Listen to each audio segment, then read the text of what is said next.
It's the end of a chapter for a small but mighty group. After 70 years of service, the Clovis Hospital Guild is saying goodbye. Members were honored by hospital leadership with a special luncheon to celebrate their decades of dedication. Nearly 7 decades ago, the Clovis Hospital began with a big vision and a donation. When that hospital was a vision about to be built, the volunteer group came together and raised $12,000 and donated it to the hospital so that they could buy 3¼ acres to build the hospital in 1955.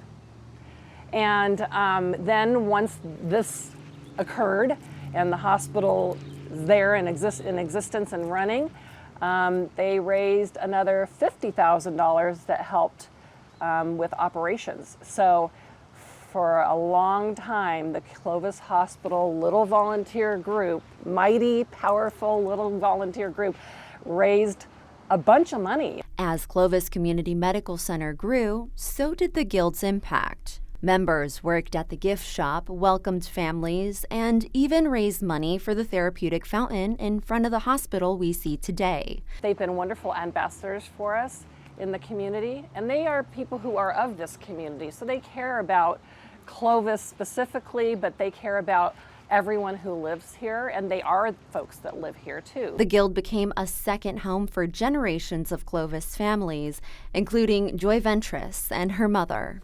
I became a member in 2006.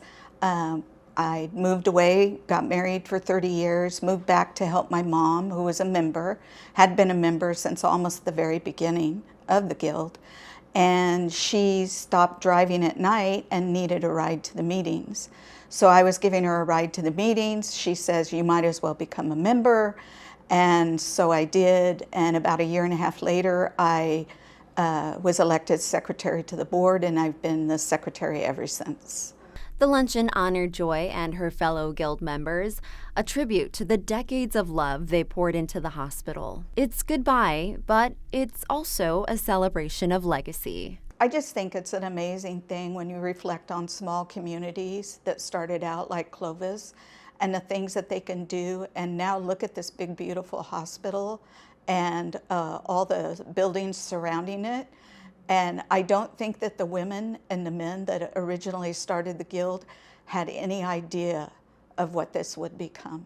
Even though the Guild is coming to a close, its legacy will live on through the lives it touched at community. I'd love to say to everyone who's been a part of the Guild or is a part of the Guild, we thank you from the bottom of our hearts that you are so important. You have been so great, and your support through the years, your legacy, your facilitating the cause has been immeasurable, and we appreciate you.